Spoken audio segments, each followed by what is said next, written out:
ವಿಜಯನಗರ ಜಿಲ್ಲೆ ಹರಪನಹಳ್ಳಿ ತಾಲೂಕು ತೆಲಗಿ ಹೋಬಳಿಯ ವ್ಯಾಪ್ತಿಗೆ ಬರುವ ತುಂಗಭದ್ರಾ ನದಿ ದಡದಲ್ಲಿರುವ ನಿಟ್ಟೂರು, ಬಸಾಪುರ, ಕಡತಿ, ನಂದ್ಯಾಲ, ತುಂಗಭದ್ರಾ ನದಿ ದಡದಲ್ಲಿರುವ ಗರ್ಭಗುಡಿ, ಹಲವಾಗಲು, ತಾವರಗುಂದಿ ಗ್ರಾಮಗಳಿಗೆ ಭೇಟಿ ನೀಡಿ ತುಂಗಭದ್ರಾ ನದಿಯ ನೆರೆಹಾವಳಿಯ ಬಗ್ಗೆ ಮುಂಜಾಗ್ರತಾ ಕ್ರಮವಾಗಿ ಕೈಗೊಳ್ಳಬೇಕಾದ ಕ್ರಮಗಳ ಬಗ್ಗೆ ಗ್ರಾಮದ ಮುಖಂಡರು ಹಾಗೂ ಗ್ರಾಮ ಪಂಚಾಯಿತಿ ಸದಸ್ಯರೊಂದಿಗೆ ಚರ್ಚಿಸಲಾಯಿತು.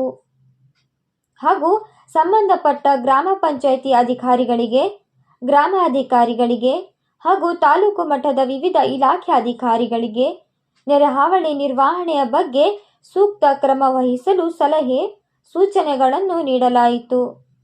ಈ ಸಂದರ್ಭದಲ್ಲಿ ಪೊಲೀಸ್ ಇಲಾಖೆ ಅಧಿಕಾರಿಗಳು, ತಾಲೂಕು ದಂಡಾಧಿಕಾರಿಗಳು, ಉಪವಿಭಾಗದ ಅಧಿಕಾರಿಗಳು, ತಾಲೂಕು ಪಂಚಾಯಿತಿ ಇಒ, ಕ್ಷೇತ್ರ ಶಿಕ್ಷಣಾಧಿಕಾರಿಗಳು ಹಾಗೂ ವಿವಿಧ ಇಲಾಖೆಯ ಅಧಿಕಾರಿಗಳು ಮತ್ತು ಗ್ರಾಮದ ಪಂಚಾಯಿತಿ ಸದಸ್ಯರು, ಪಕ್ಷದ ಮುಖಂಡರು, ಕಾರ್ಯಕರ್ತರು, ಗ್ರಾಮಸ್ಥರು ಉಪಸ್ಥಿತರಿದ್ದರು.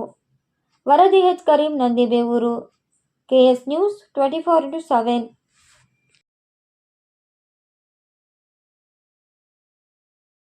ಗ್ರಹಚಾರ ದೋಷ, ಆರ್ಥಿಕ ಅಡಚಣೆ, ವ್ಯಾಪಾರದಲ್ಲಿ ನಷ್ಟ, ನಿರುದ್ಯೋಗ, ಸಾಂಸಾರಿಕ ವಿರಸ, ಸ್ತ್ರೀ ಪ್ರೇಮ, ವಶೀಕರಣ, ಬೆಂಬಿಡದ ರೋಗ ರುಜಿನಗಳು, ವಿದೇಶ ಪ್ರಯಾಣ, ಸಕಲ ಸಂಪತ್ತಿದ್ದರೂ ಮನಃಶಾಂತಿಗೆ ಕೊರತೆ, ಹೀಗೆ ಸಮಸ್ಯೆಗಳು ಯಾವುದೇ ಇರಲಿ ಪರಿಹಾರ